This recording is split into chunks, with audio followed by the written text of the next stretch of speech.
Can you see the image, my screen? Yeah, I see. Okay. Okay, welcome to the first web conference of International Business Management. My name is Angela Piedad Suarez Torres. I'm the course director. Today is the 25th of September, and I belong to the CEA Duitama. I'm in Boyacá. I'm professional in international relations from Universidad del Rosario, and I'm specialized on European studies from the same university, Universidad del Rosario. I have a master's degree on international politics at Newcastle University in the United Kingdom. The class plan for today, first, the presentation that I already did it. Now we're going to talk about internationalization opportunities and processes, the company internationalization, the role of diplomacy, the challenges in internationalization, and the feedback. During the web conference, it's okay if you have any doubts, you can raise your hands or just open the microphone to ask anything that you don't understand. If you have troubles understanding the language, you can check the writing option that is, I think it's already on. I am not sure. Yes, it's already on. So you can check on the transcript that is going on. Well, Okay, I don't know that this, well, that is good. Uh, I want to so many questions about the work, but we can see later. Okay. about the activity, Yes. yes, yes. At the end of the presentation, we can check that. Okay, Okay. perfect. Well, now we continue. The first topic that I have in mind for today is regarding the internationalization opportunities. So, first of all, we're going to talk about internationalization of the companies, and we can see that nowadays we don't conceive any business, most of the business, just to trade in our countries. But because of the globalization, most of the companies, even the small ones, always want to try with internationalization. So internationalization is not just a matter for the big companies, the big organizations.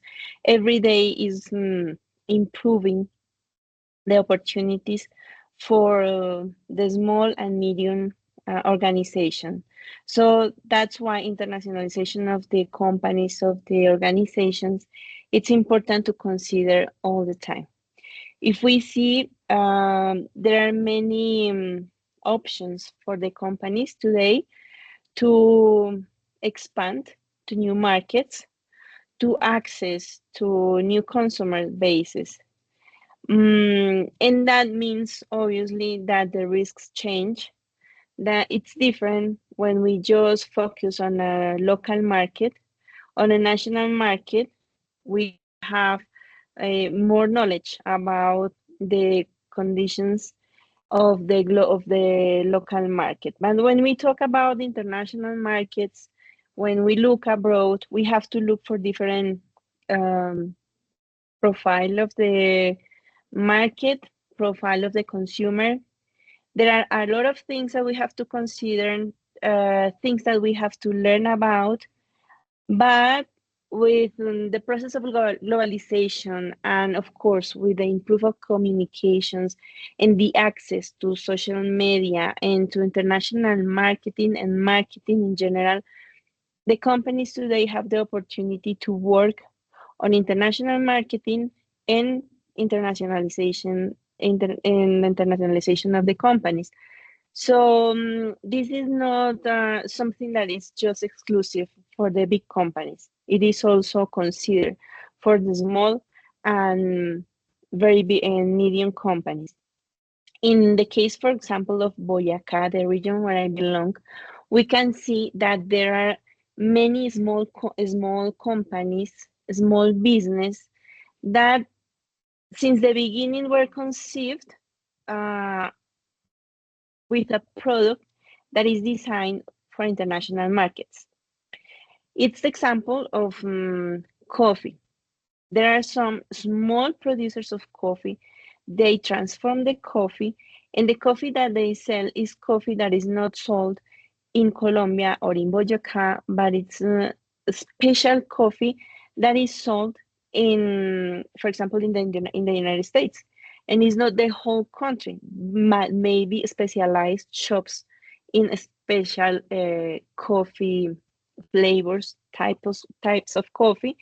So those small business, they don't have access, they don't care and they don't mind not having Colombian customers on or customers here in Boyacá. They just produce and export. So that's why internationalization is very important to learn, to consider, to read about, because sometimes it's the option for the companies to get the special market or to get to the consumer that they really design their product for. When we talk about diversifying risks, it means that when we know our local market, when we know the characteristics of our local market, for us it's easier to design our product to sell it. But and then we have just like some risks that we have, not many. When we think in an international market, of course that we're going to have different risks, considering first of all, maybe we have to learn the language, we have to learn about the culture, we have to learn about the conditions of the market, the profile of the consumer. So in those cases, we're going to have some risks, different from those that we have when we focus on a local market. But there are also key opportunities that we have when we think on internationalization. For example, I'm going to change, excuse me, because I saw that this word is not well written, internationalization, I'm sorry.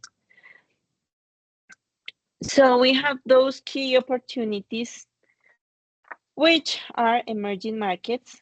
We always consider the emerging markets, the markets that are growing, the markets that are that have other opportunities, that they have different profile of consumers, or that they have many consumers, so they have a diversification of consumers. And for us, maybe it's an opportunity to show and to prove our product in those markets. The digital globalization, as I was saying before, it, it means that with the markets, consumers more have access to consumers all over the world. So the digital globalization helps us a lot today to prove our products in an international market. And also with that digital globalization and the development of communications and the access to communications, we also have a lot of access to a lot of information about the countries, but we also have information to learn about.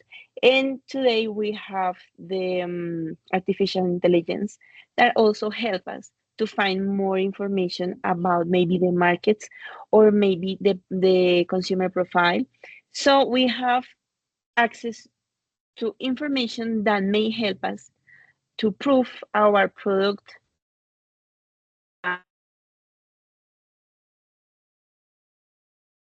Sometimes we just have to learn about the other markets to find that maybe we can find a partner in another country, that maybe what we do in our product or service can have a partnership in another country, that we're not going to work at by ourselves, that we're not going to work alone.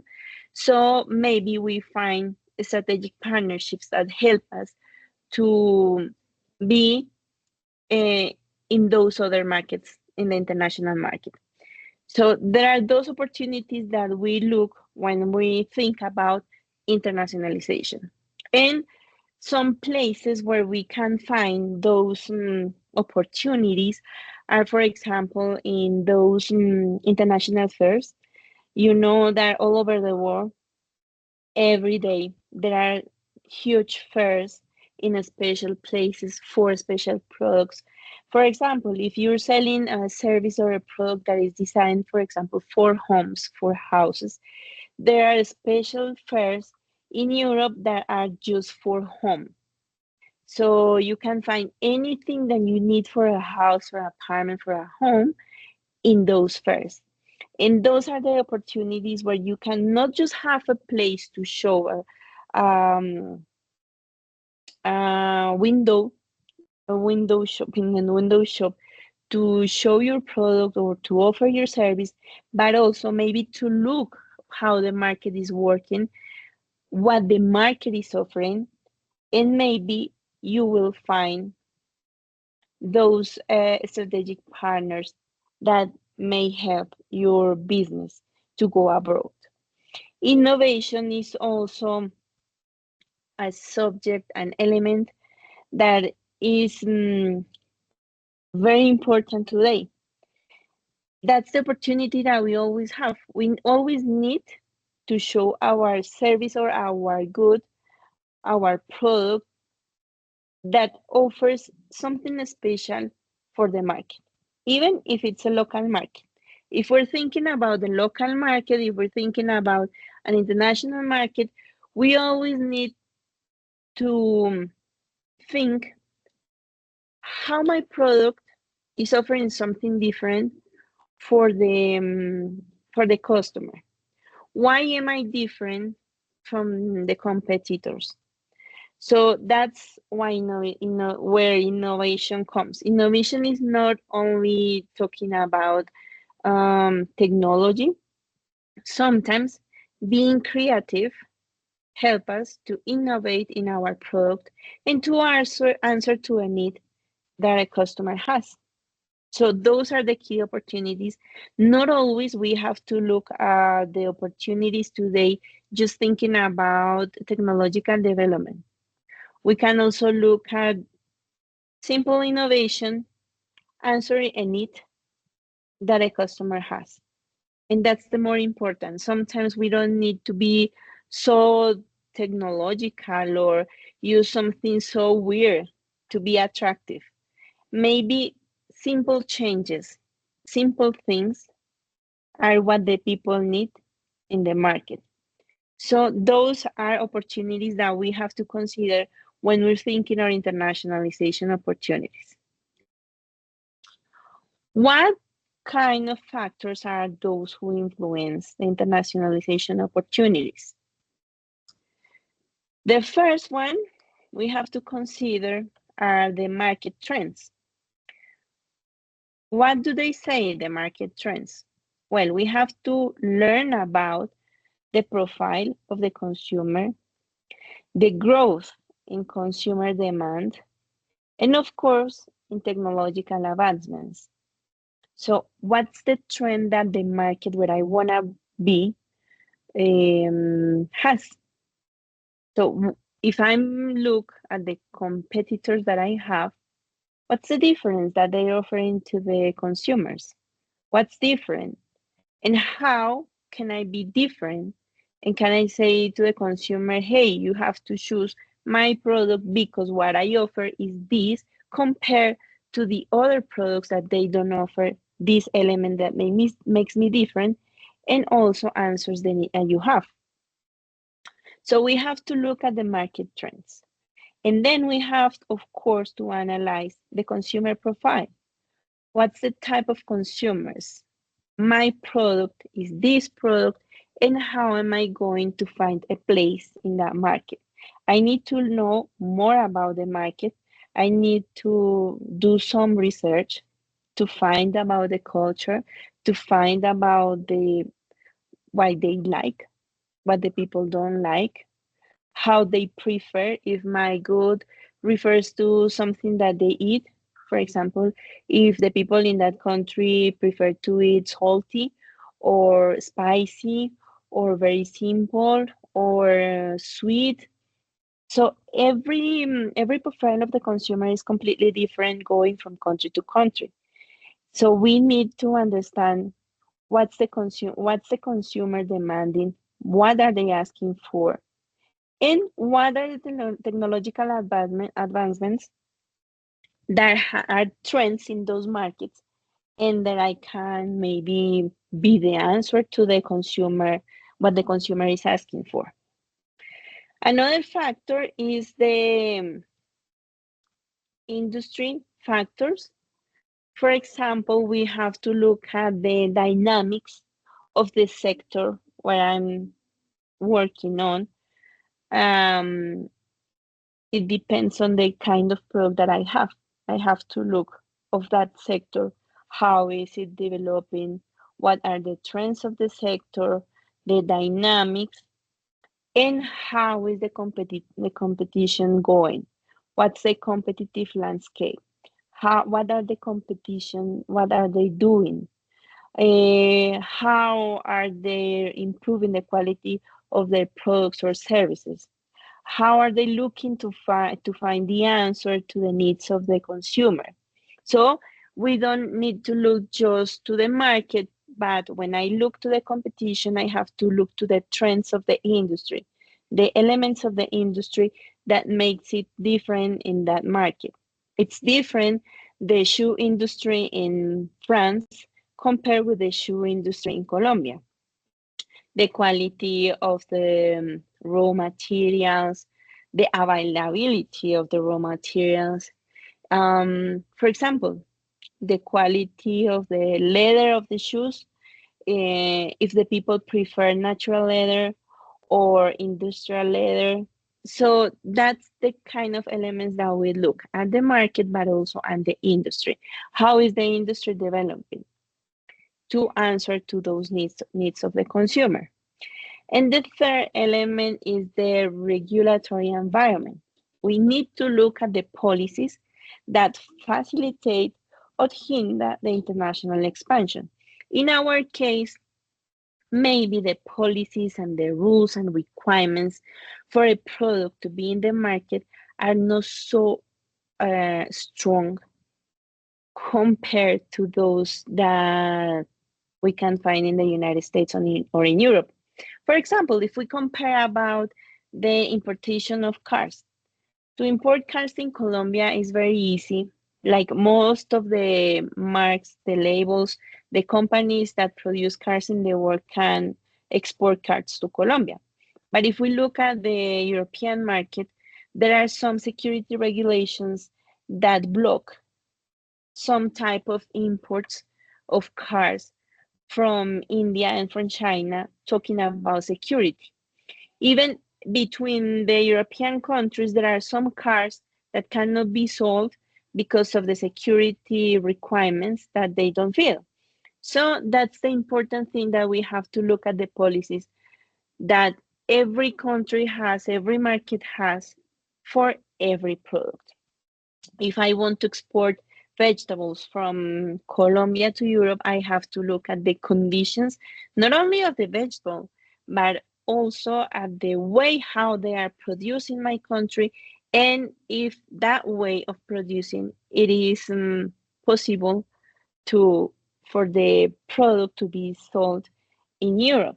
There are some other factors. They're not going to look at the broccoli as a broccoli, just the broccoli, if it's green, if it's okay, if it's sweet, if it's dry. No, they just look at the way how the broccoli was harvested. If there were like if children were working on those fields. If we have the workforce of children in those fields, it's for sure that those broccolis cannot be sold in European market. So that kind of things, we have to look at the policies and the regulations in the countries where we want to export or where we want to sell our services. It is very important because those factors really determine um, the business that we're going to do, if it's going to be successful or not, if we're going to lose our time or not. So that's very important to consider when we think about the internationalization and to to be to use or yes, to use those opportunities. So it is very important to consider those factors because those definitely determine the success or not of our international idea of our business. We have some stages of the internationalization process, and those stages, as as we well know, because I think that you've been already studying these subjects on other classes, are exporting, establishing a foreign subsidiaries, establishing joint ventures, and having strategic alliances. Those are like the stages of internationalization, depending on what we want to do in those external markets. There are some models of internationalization, and we have two main models.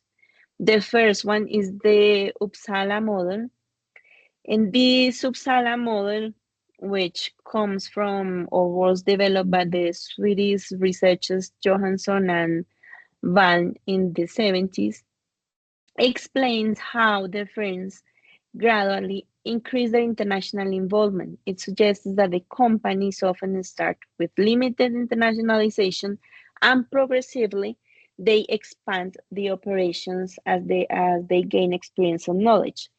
So it means that the process of internationalization, it's a process where the company is growing in an international way. So it's step by step from the small opportunity, growing, learning, and in the way that they're expanding, they're learning more, and of course, the process of internationalization is growing. So this is the Uppsala model. Um, what are those steps in the model? First of all, they say that the first step is exporting, which means that they have a low risk and commitment. So it's just like trying if it works. If it doesn't work, okay, we stop the process. There is no high risk in this part because it's going step by step, slowly. In the process, they're gaining experience and they start to consider another options. So they move to more committed forms, which are like joint ventures or the wholly owned subsidiaries, as we see here. So first of all is the exporting, then they can consider those joint ventures, foreign subsidiaries, and strategic alliance. In this process, they are like growing the experience, of course, growing the risk, and the process of internationalization, of course, is getting strong and strong. But it's a process of learning and step by step. In this model, um, it is very important to consider that the company is acquiring knowledge about the market. The companies learn about foreign markets gradually, and their knowledge reduces, of course, the risks. So it's slow, very slow, the process.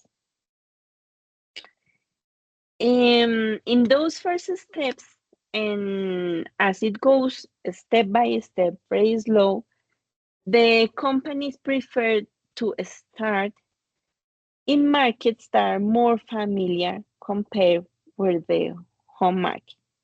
So they're not going to try a market that is completely different. They just want to start with similar markets, step by step, learning and knowing more about the market, more the international arena, and then they're growing. That's like the process that the companies follow. And of course, what they want is just to reduce the risk that they having, that they're running in the process. In this case, in this model of the Uppsala model, the internationalization is seen as a learning process. The firms gain knowledge through the experience which it turns informs their future international strategies. So typically, the firms internationalize in a gradual and systemic way, with a focus on learning from each step to build their capabilities and confidence. So it's a process of growing. It's a process going step by step. This is the Uppsala model. The second model is born global firms, which means companies that internationalize rapidly from inception. They internationalize rapidly from their inception, often within a few years of establishment. This concept challenges the traditional Uppsala model, highlighting that not all companies follow a gradual approach to internationalization. Born global firms are designed from the outset to operate in international markets. They often leverage technology and digital platforms to reach global customers quickly. So the process is faster and the risk that they're running is higher. Innovative products and services are the specific niche market. So they go with technology, with innovation, and the unique value propositions help them stand out in the global marketplace. That's the only way that they have to stay in that new market that they want to be. The use of technology is very important. They utilize digital marketing, e-commerce, and social media to connect with the international customers, bypassing traditional barriers to entry. So they're using more technology, more communications, and the results need to come quickly because the process is faster than the other one. It's not just learning and going step by step. No, it's just going with everything to get the market. This is a more agile process compared with the process that traditional firms have developed with the time. These firms often rely on networks and partnerships to facilitate entry into foreign markets. This includes collaborations with local distributors, suppliers, and other businessmen. So they go with everything. They find, of course, partnerships. They use all the ways that they can connect with a new market and to get more options and lower the risk to stay in that market.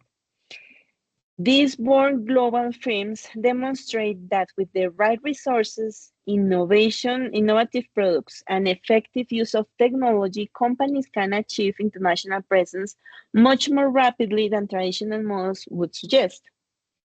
But again, we have to look at what type of product or service are we offering and which of the two models is more reliable according to our capacity and the profile of our product. Because as I was saying before, not all the products have the profile of high innovation, including technology, or we're not just the strongest on e-commerce and the new platforms to sell the product online.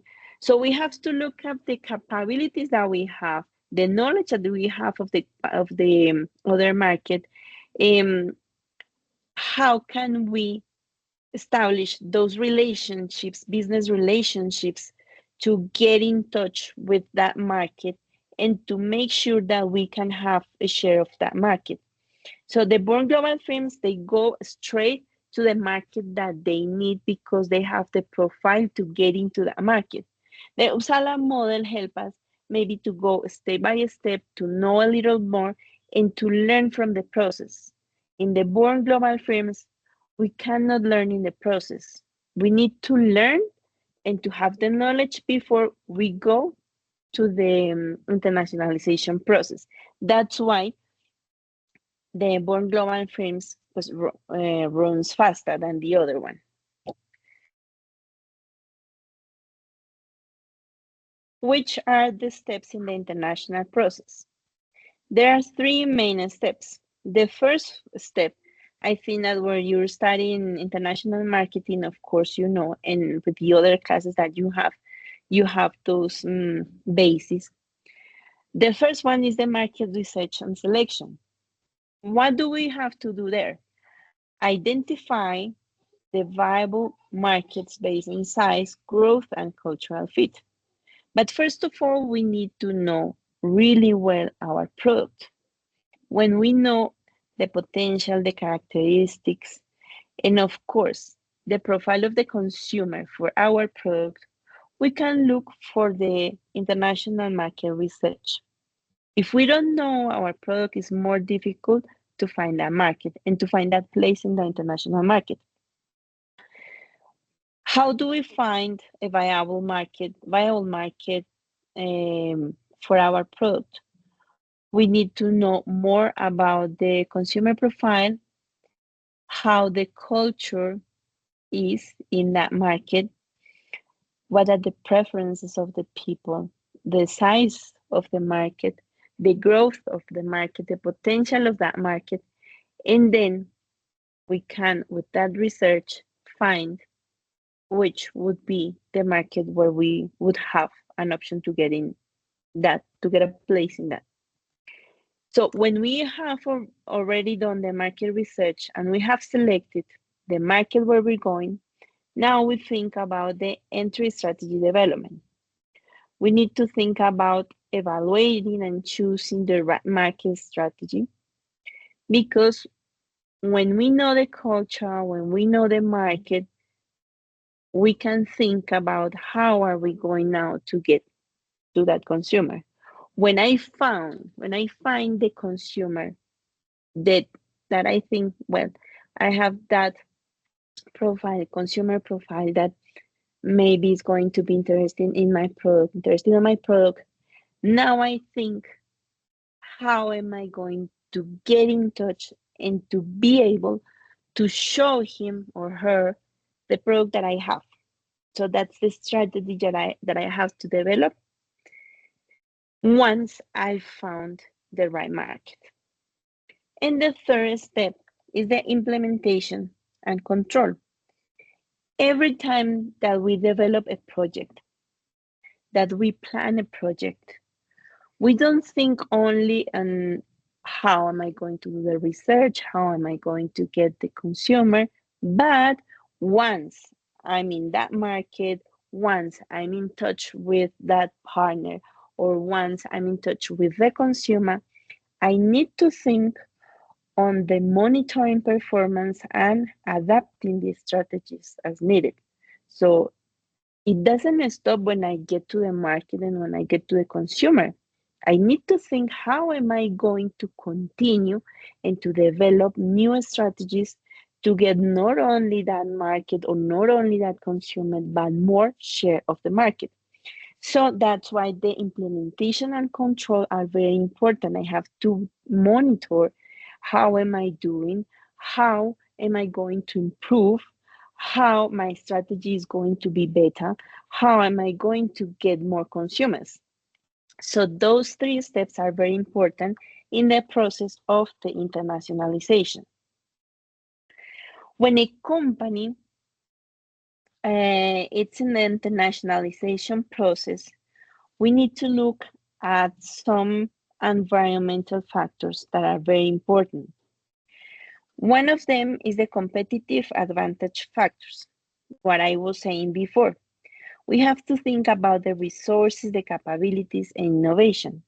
So I need to know very well my product or my service, and I need to find the advantage, the competitive advantage that I have compared with similar products, what I was saying before.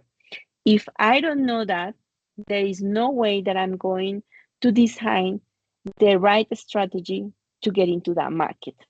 So the competitive advantage is very important, even if we just think on our local market. Always, where we're thinking in a market, to get in a market, of course, that my product is not going to be the only one. Even if you have like a revolutionary new product that no one thought about it before.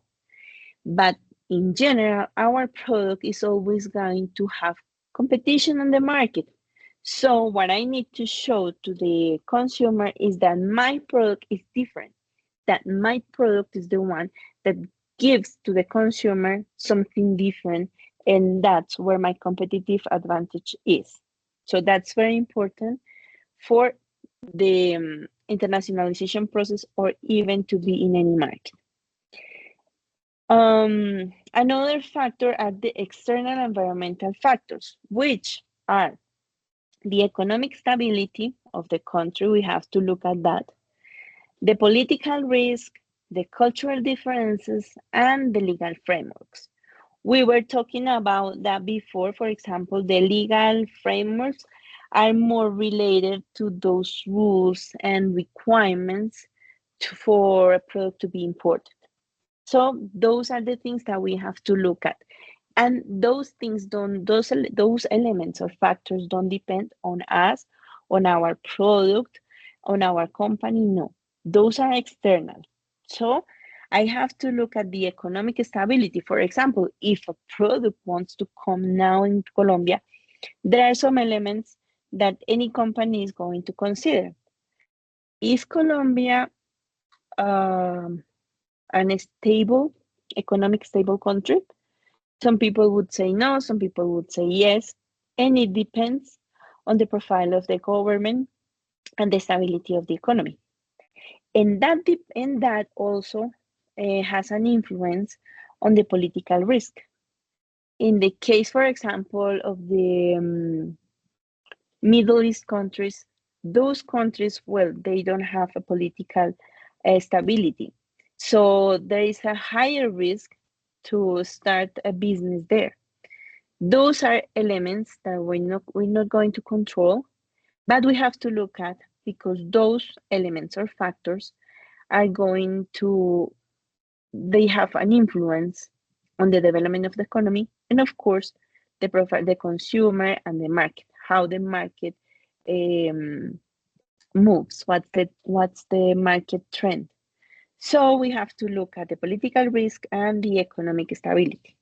Cultural differences, of course, I think that you've been learning this through the whole program, because cultural differences are basic in international business. If we don't know about the culture, if we don't learn the languages, if we don't want to know anything about the culture, the religion, what they like, what they don't like, what they used to have, there is no way for us to think on internationalization process. And the legal frameworks, of course, because from the legal framework depends the opportunity that we have to get into a market or not, for some characteristics that depend on us or depend on another elements that could be external.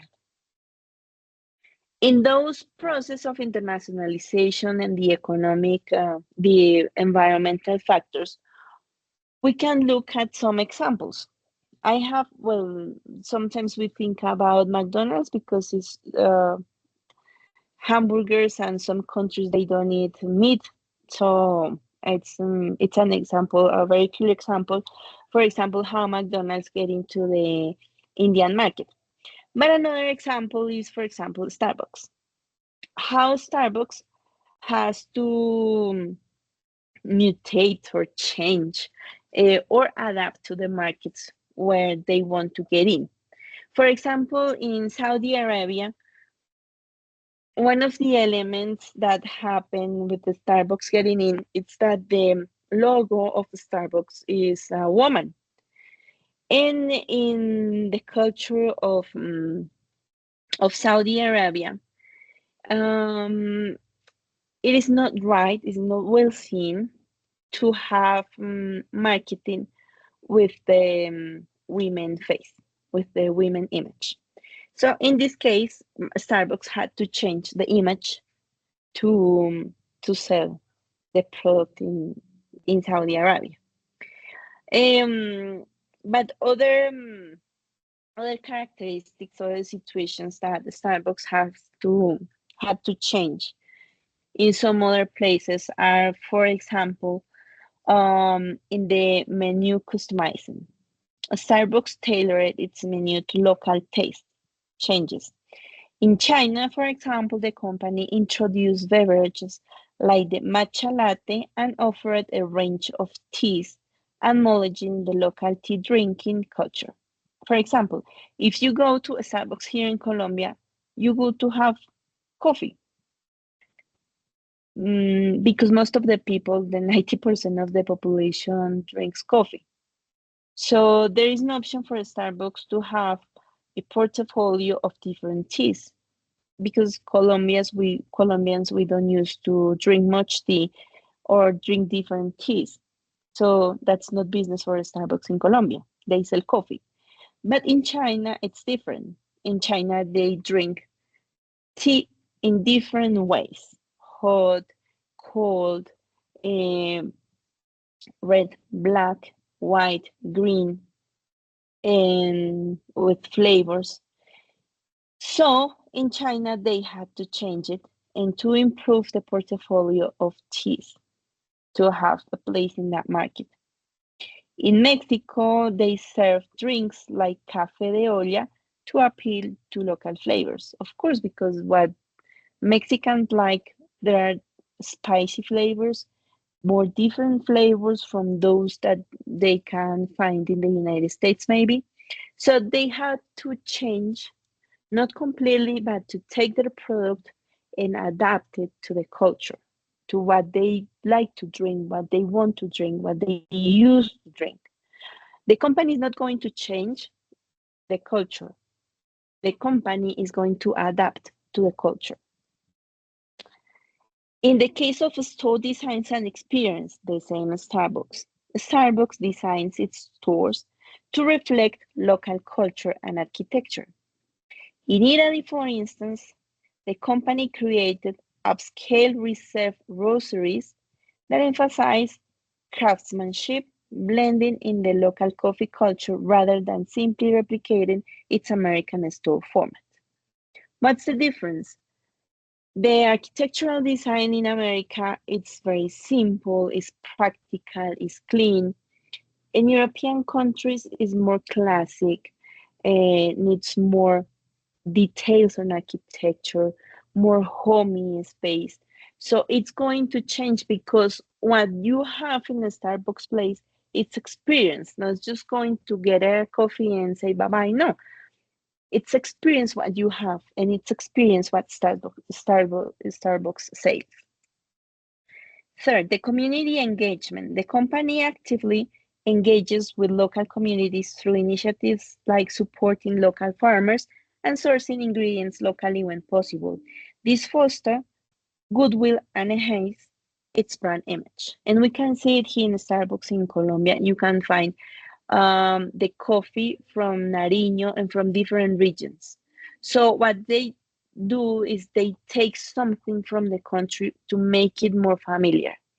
So is that maybe yes, you're going to you can go to Juan Valdez and you feel like very Colombian. But if you go to Starbucks, you will find also Colombian coffee. And you can find Ethiopian coffee and Brazilian coffee, but you can also find Colombian coffee from different regions that maybe you didn't know that they had. So that makes stronger relationship with the country and the culture to make the customers go and feel comfortable with the environment and the product. Fourth, the cultural sensibility. In regions where coffee culture is deeply ingrained, like Italy, Starbucks emphasizes quality and experience over just fast service. This approach helps them align with local customers' expectations, as I was saying.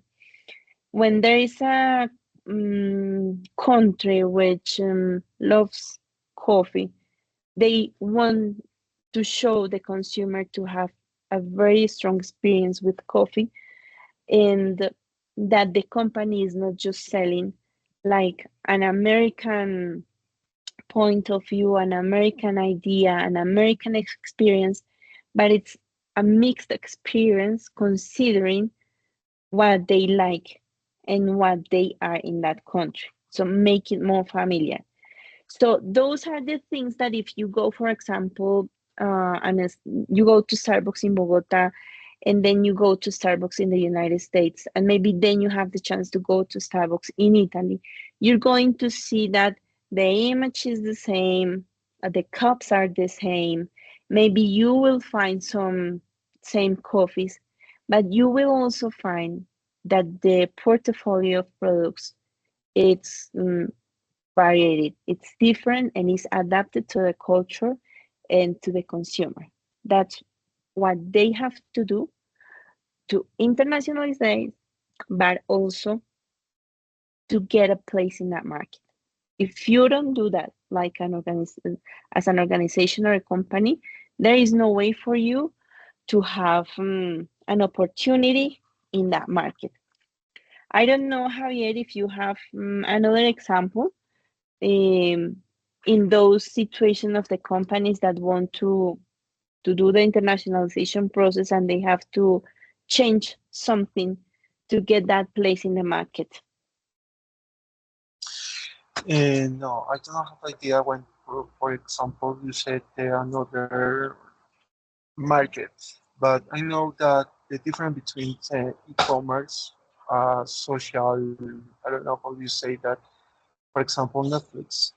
When you said this application in Latin America is different, the products when you use it in Europe, yeah, it's the e-commerce is the same, yeah, but the different products are uh, are to be the culture is the most important. For example, when I live in or you live in Europe, you see, for example, another series, another movies, yeah. The difference in Latin America is, for example, K-drama. Um, I don't know, documental. Yeah, it's a different target, a different uh, products. Yeah. Yeah, yeah, you're right. Because what the people look on these platforms like Netflix is different. What they want to look at, what they want to watch, but also the policies that they have. For example, in France, um, the policy says about music and cinemas and TV and those platforms is that a high percentage, I'm not sure the percentage, but must be like more than 50% of the product must be national, must be French. If you go to a cinema in France, most of the films are going to be French. Of course, you will find international films, but most of them are going to be the highest offer is going to be French. So it's a way to support the national film industry. In some countries, they have those policies. In our country, as we can see, and you say, well, the what the people want to watch is more serious love series, K drama. And before we used to have like the Mexican drama and Venezuelan drama, and today is the Korean drama. Because the target consumer is completely different, the profile is completely different, and there are some countries that they protect their own industry. So those are the policies that we have to look at when we want to take our products or service to another country. And those are valid examples for these environmental factors that we have to consider when we think on those internationalization processes. When we continue, I'm sorry, Um, another example yes. or mm, for example, I don't know. No, in this moment I don't have another example, a critical example. Yeah, for example, oh, okay, right. And when you want to introduce another market or another service, for example, to Asia, you think about the future, you think about the product is can see a good with a good eyes, yeah, because some other people have don't have an idea what your culture is different. Uh, the, I don't know how do you say that, but it's different when you see the service or the point. Yeah, but I don't I have an think that idea. I think that I understand what you mean. That is like how the consumer conceive the product and understand the product, not in a wrong idea, but in the right way.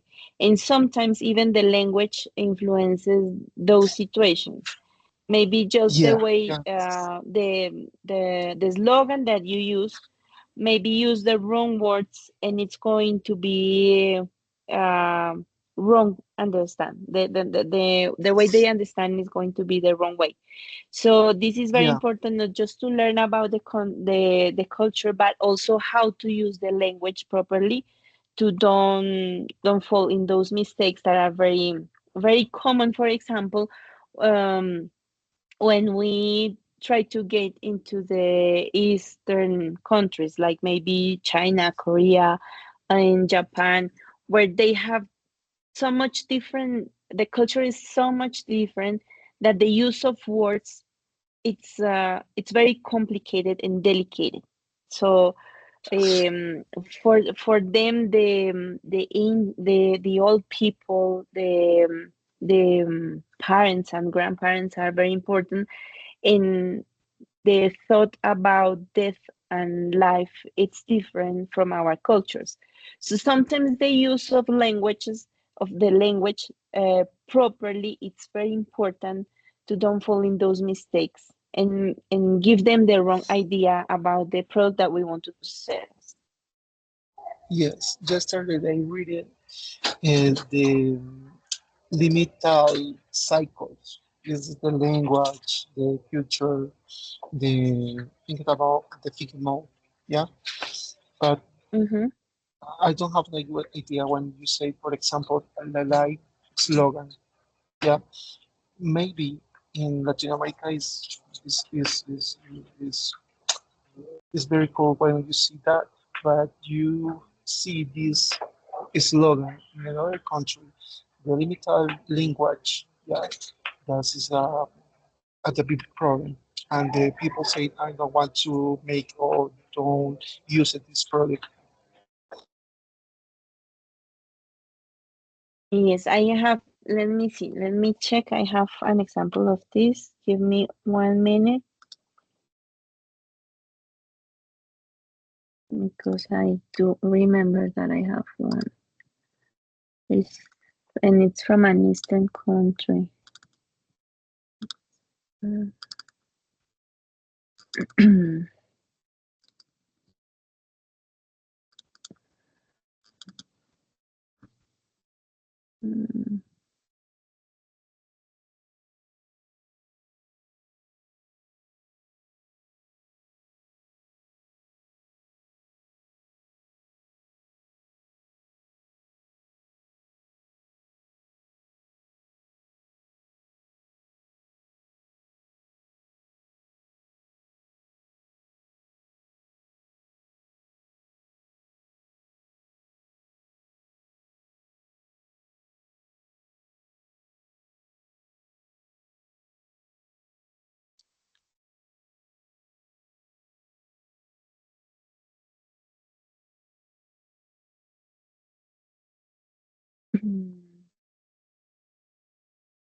No, I didn't find it, but I will look for that one and I will share it in the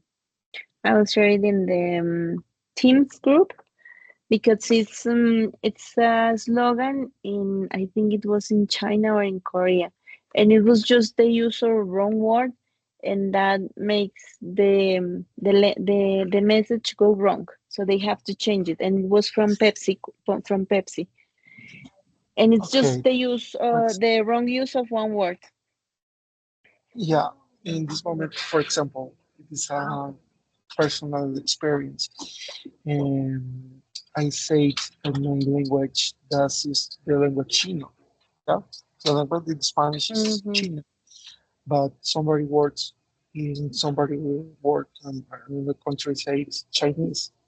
The language Chinese or Cantonese or, for example, when in Spanish you say one word for translate another word, say in that this word is very bad for for another language, for another culture. Yeah, but for me it's normal, basic. Yeah, but another person is bad word.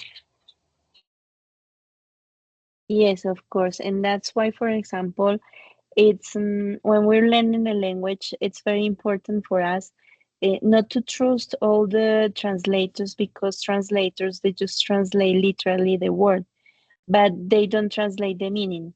Sometimes when you're learning the language, you have to understand, first of all, is the meaning of the word, because in that way you can translate it the right way. So the literal translation not always is right.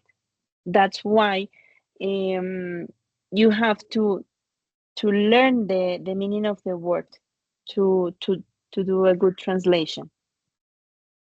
Well, continue with the topic. Now we talk about the role of diplomacy in this process of internationalization. Diplomacy is very important in business because it also allows the markets to have the opportunity, and the companies to have the opportunity to get into new markets.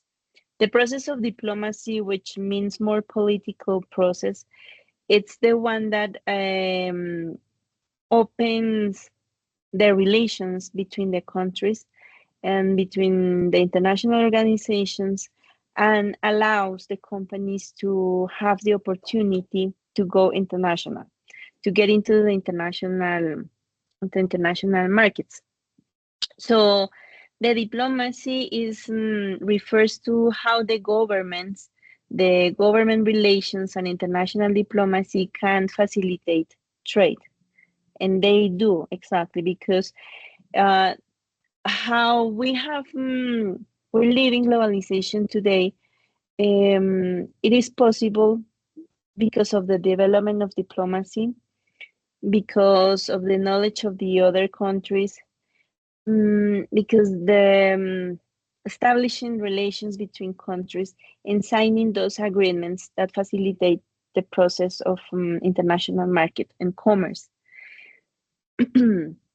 So the impact on the market access that we think about the development of trade missions, which are those missions organized by the governments or the the chambers of commerce in the countries, which take some people, companies, to go to those international fairs, or maybe to go to the visit to some companies, or maybe ports or airports, to know more about the other countries. So those trade missions are very important. Negotiations, all the process of international negotiations and building relationships with foreign governments, those are part of the role of diplomacy. Those are the things, the activities that they develop, the governments develop to improve and to impact the international commerce and the possibilities for the local companies to get into the international markets. Um, in our country, or maybe today, with when we talk about international trade agreements, we think that those are not very good. But maybe the problem is not the trade agreements, but maybe how we negotiate the trade agreements, which is completely different. But the international trade agreements really are those who allow the international market. If we don't have those international trade agreements, it would be very difficult for the local companies to get into international markets, to get their products in another markets.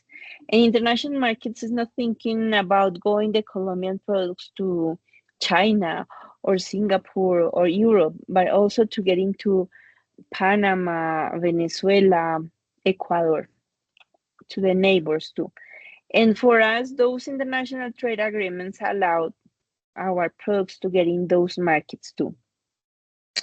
Um, we have, I think that you already know the types of trade agreements: bilateral between two countries, multilateral between many countries, more than two countries, and regional, which are between neighbors. One regional trade agreement that we have is CAN, the Comunidad Andina de Naciones, and of course Mercosur and more others. So those are the international trade agreements which help the development of international commerce. What are the benefits of those international trade agreements? The main benefit is the reduction on tariffs to enhance market access, and the regulatory cooperation, because it helps, of course, to um, to make the markets bigger and to make them more attractive to the other markets.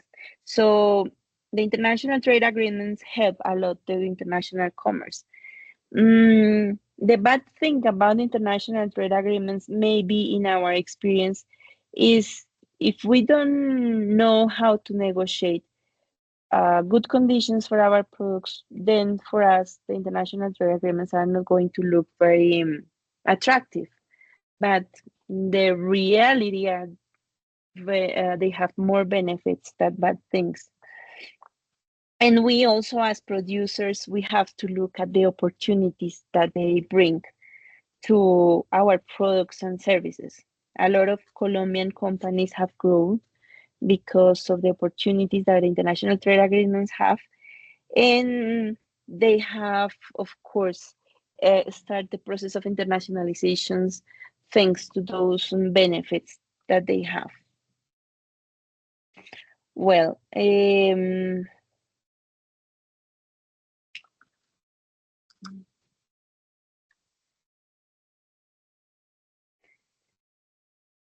the how the international trade agreements support the companies.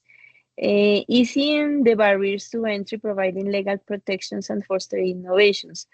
Um, how can we see the support to the companies? Maybe not in our case, but maybe in the American and European case.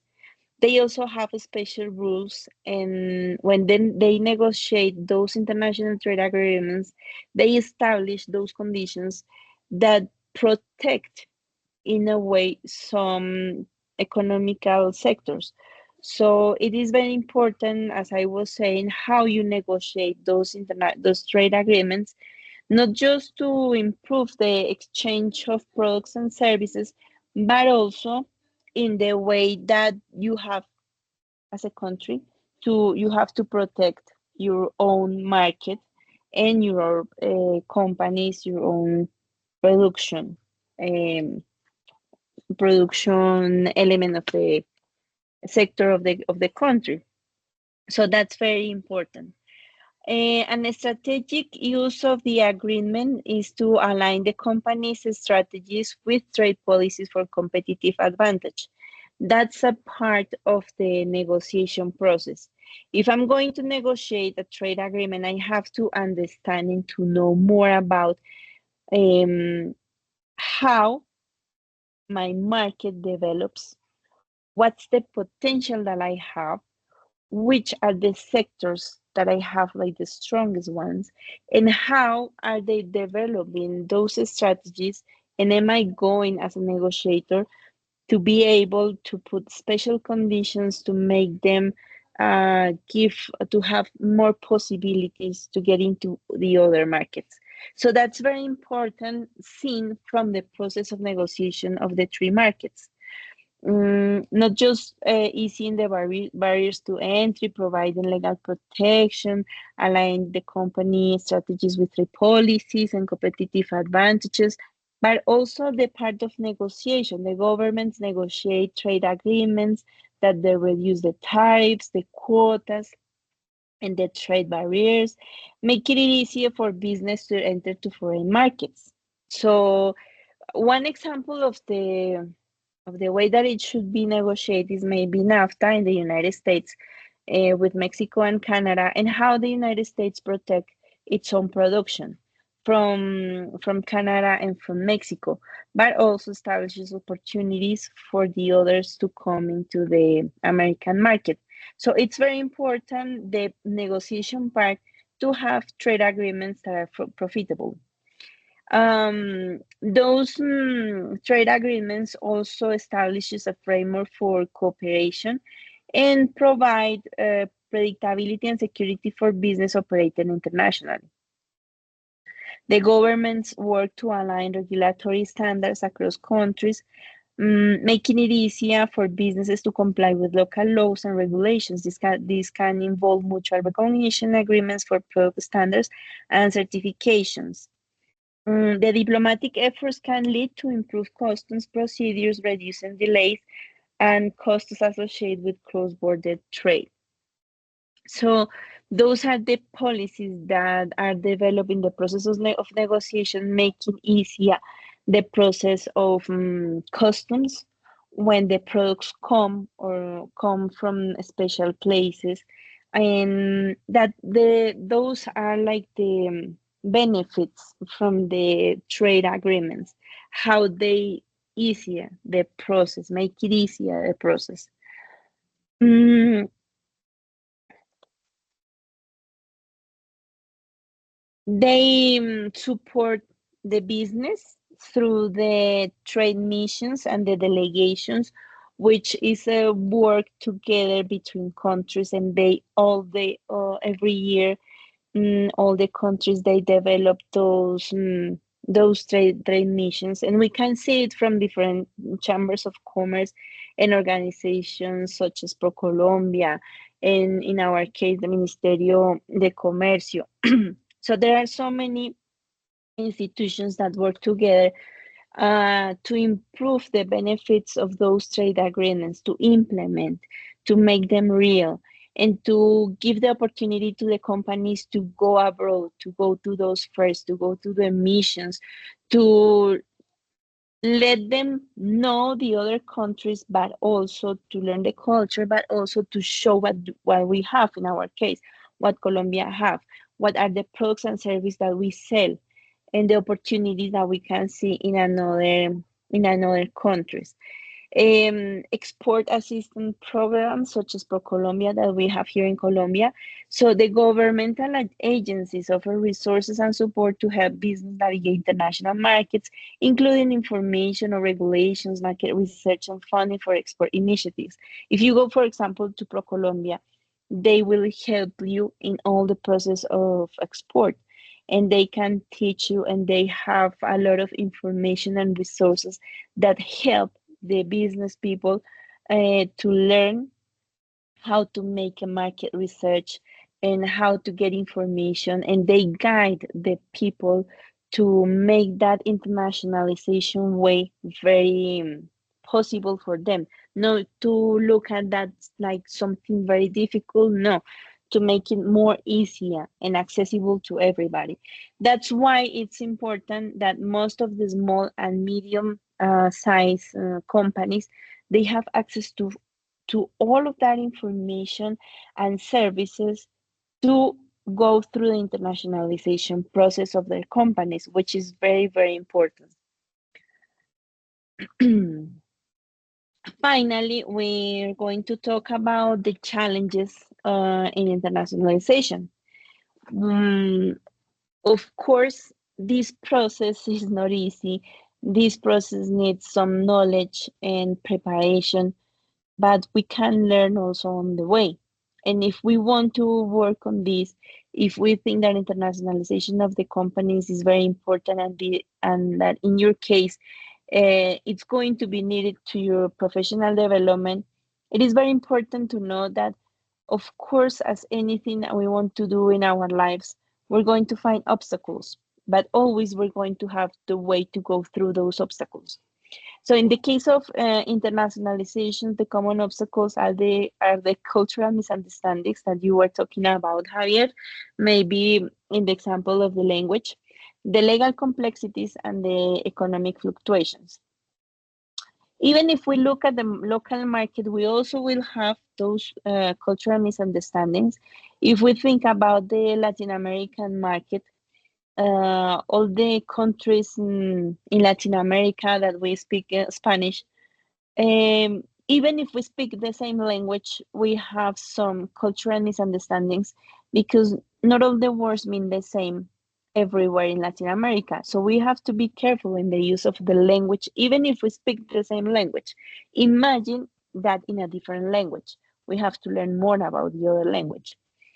And the legal complexities, each country is a completely different word about the policies and rules and regulations.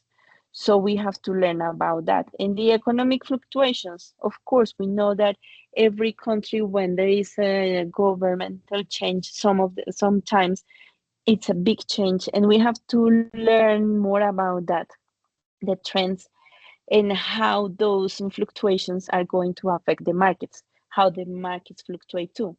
So those obstacles, they just we have to work on the knowledge that we need to have on those countries and learn more.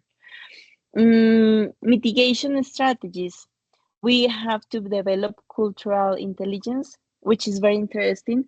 If we want to get into a new market, we need to know the local language, we know the culture and understand.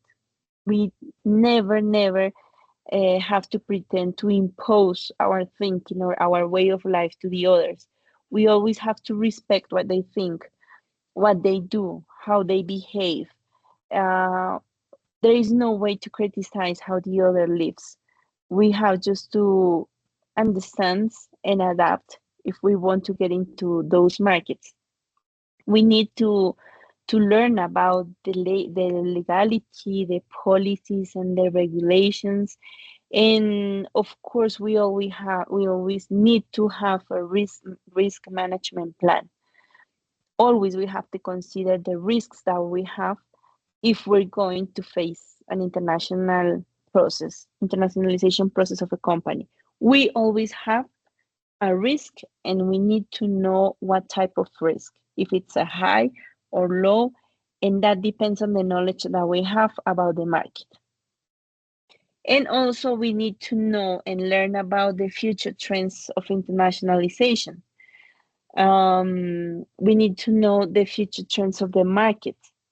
And we are in the era of digital transformation, the rise of the e-commerce and the digital marketing.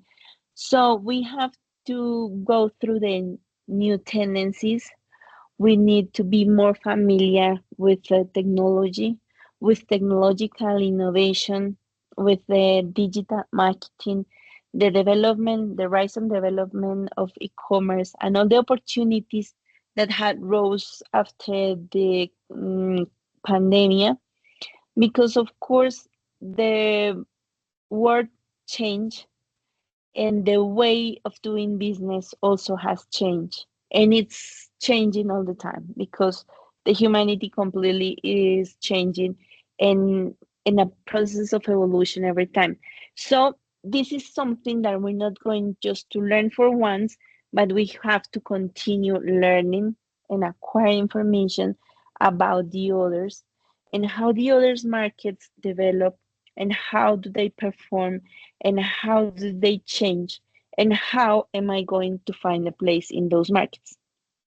And also, we need to know more about the growing consumer demands for socially responsible practices.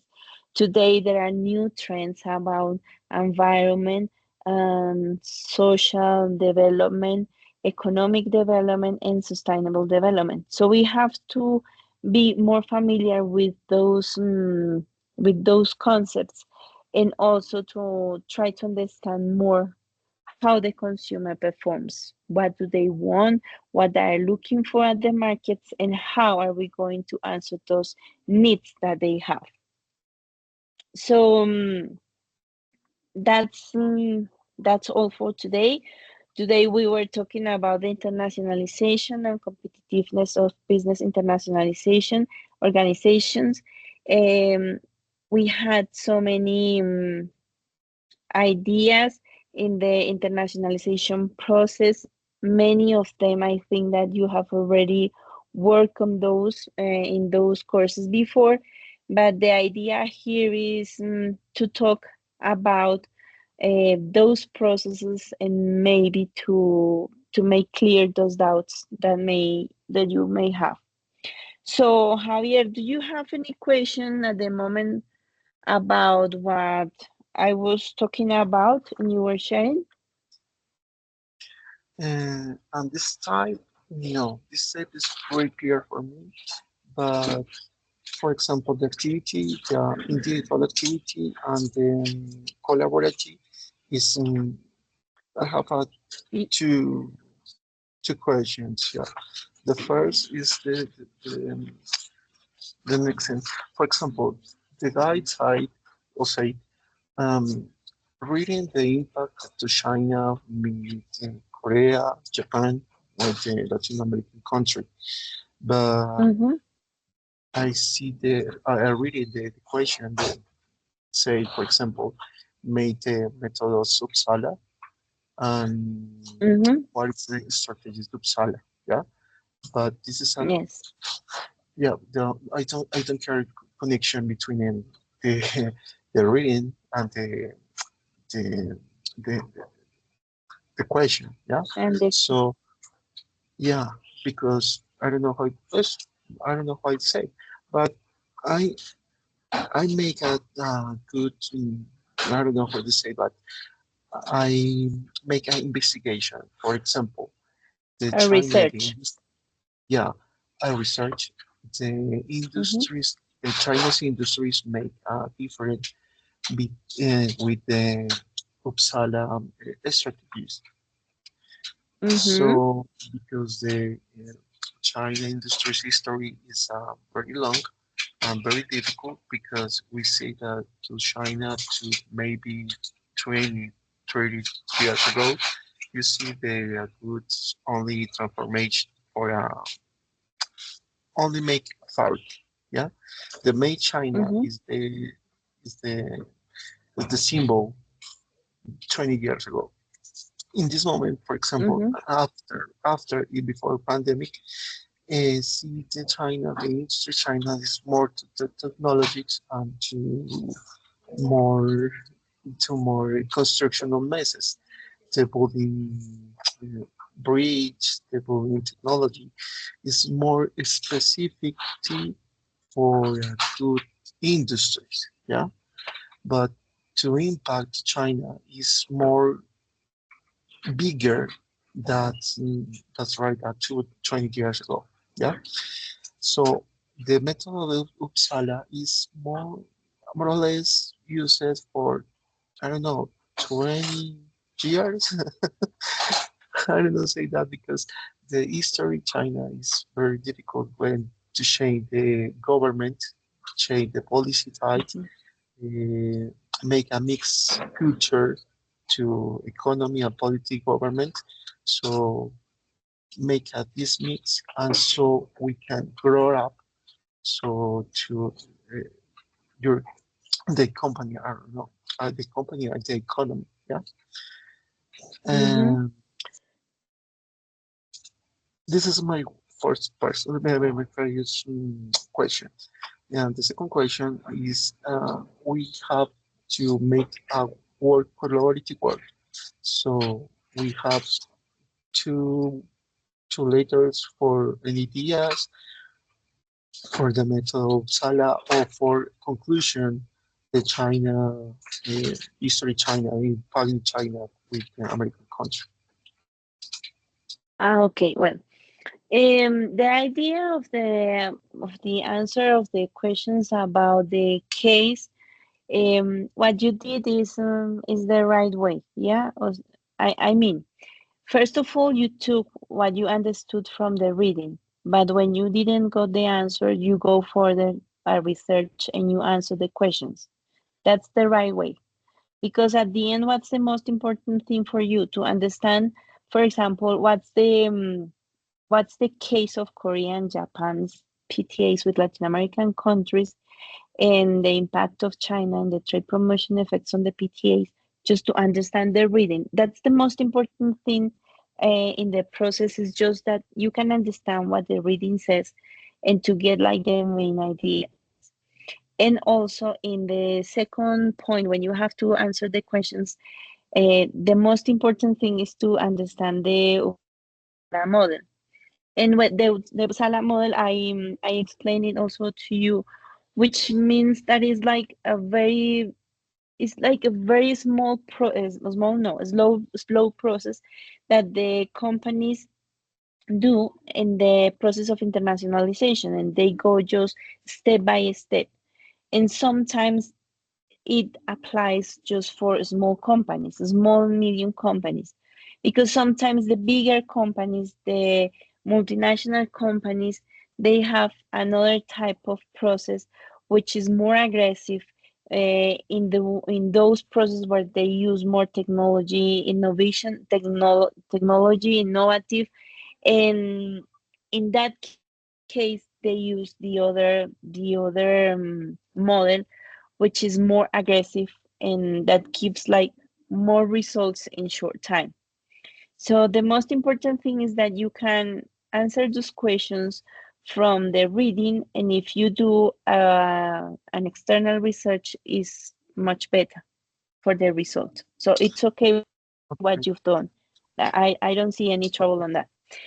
And the collaborative okay, activity is just like to put together the work of the group. So if in your group you have four other classmates and each of you have different answers or similar answers, the idea is just to put all together, like what you said in the first, and like to enrich the answers for each point. So for example, Javier, what do you have for the first one? In the case that what are the most important assumptions referenced in the reading, and then you have one or two ideas and another classmate has some other ideas, then it's going to put together all the answers in those points, so there is no okay. trouble This, with it.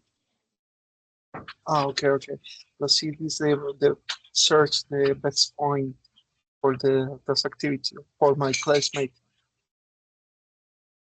Have you talked to your classmates? Yeah, we talked in the last Monday.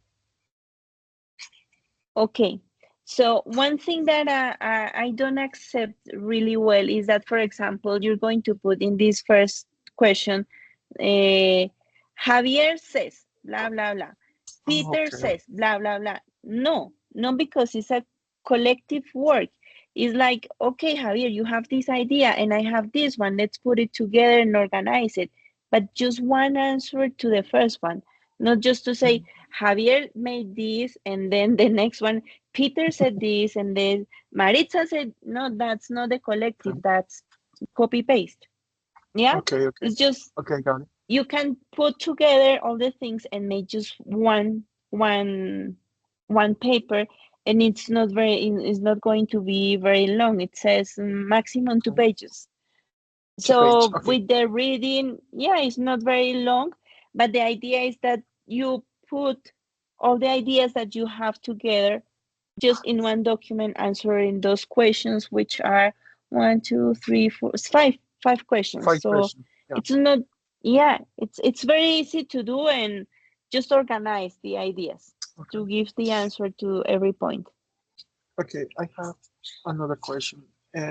Yes. The China impact or the case reading, uh, for me is very Uh-huh. important. For me, it's very, is very, I don't know how to say that, interesting. Relevant, interesting. Yeah, yeah, because this is a long story for I want the potential economics is no, we're not talking about that in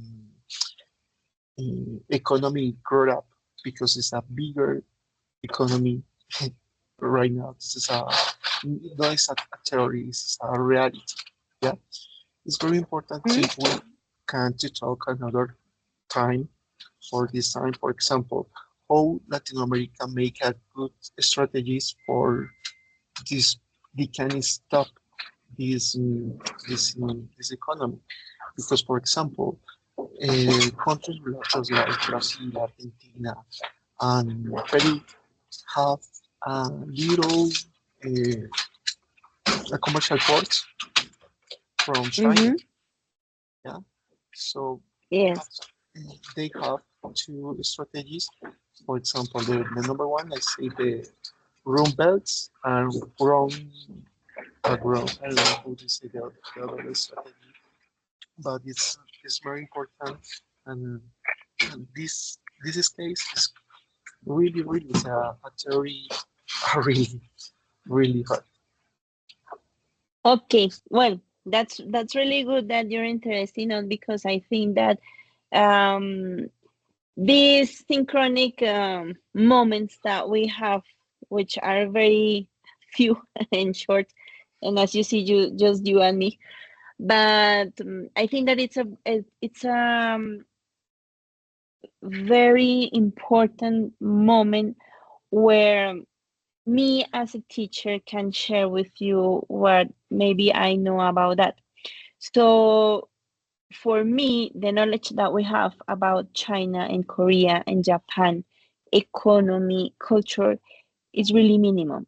So when we want to establish a relationship, a business with with a company in those countries, it's going to be very difficult because we don't know much about that.